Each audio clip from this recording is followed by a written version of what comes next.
Okay, welcome back. When I first got this project completed, I was in a hurry to rush out a video showing how it turned out. And that was all fine and dandy, but I have gone back and fully adjusted everything now. Originally, you saw in the first video there was a bunch of interference on the top monitor, and I figured out what was causing that, and I'll go into that in detail in a minute. But I spent the better part of the last 4 hours. I took this whole thing back down, took the monitor back out, spent some time, roughly 4 hours, tweaking everything, tweaking the RGB. Like I said, that this WIA chassis, the universal WIA chassis up there on that polo tube, does not have an adjustment for contrast, so I had to adjust the red, green, and blue gain and the red, green, and blue cutoff. Now I only had access to the red, green, and blue cutoff on the neck board. The red, green, blue gain are on the front. I couldn't access it because the tube's in the way and it's up on top and all that stuff. So I took the whole thing down and back apart and spent the better part of 4 hours readjusting all the colors. So now the colors match almost as perfect as I can possibly get them, being that this is a flat tube and a brand new flat tube with new equipment, and then an older tube. But the colors match almost identical. You can look, it's pretty damn close, and I'll go up closer here in a minute. So I spent 4 hours doing that, getting it all back together, getting it all back up there, then readjusting focus and everything. It just was about 4 hours of work, and it's just, this thing is a heavy bastard. You have to actually pull the tube out while the box is up on top, so you don't have to actually take the box off of the machine. You just pull the tube out from up top, but even that's just a hassle unto itself. But as you can see, the colors are pretty close to identical. Well, it's harder to tell on this one because it's so bright and crisp, but you can look.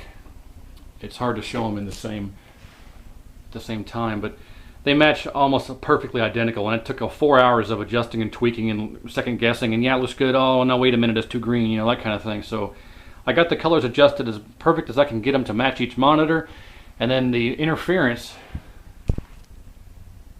you can look and see, compared to the other video, the interference is almost gone.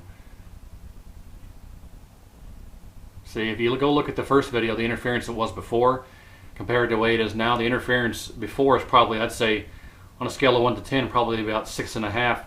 This is now about 2. So what ended up happening was there's a video ground on the red, green, and blue. You got red, green, blue, ground, video ground, and sync.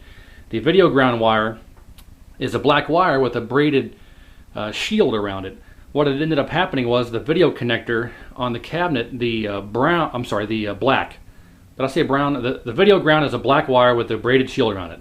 The black wire broke off at the connector for the on the JAMA harness where it hooks to the monitor. The black wire had broken off, and all that was sending the video ground signal was the braided shield, and that's why I had interference.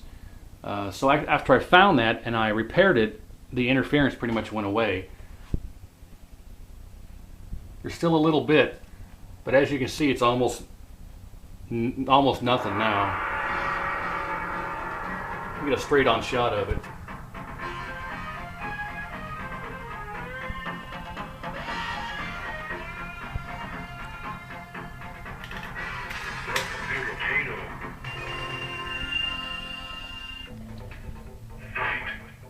It's well within tolerance levels now, because before it was nothing but an eyesore. I mean, yeah, it looked good to finally have this type of project complete, but I was not happy with the colors and I was not happy with the interference. But now everything is fully 100% to my liking, so that's it.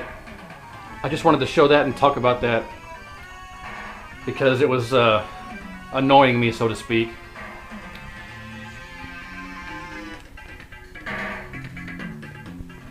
There's nothing now. The interference level is completely within tolerance levels, in my opinion.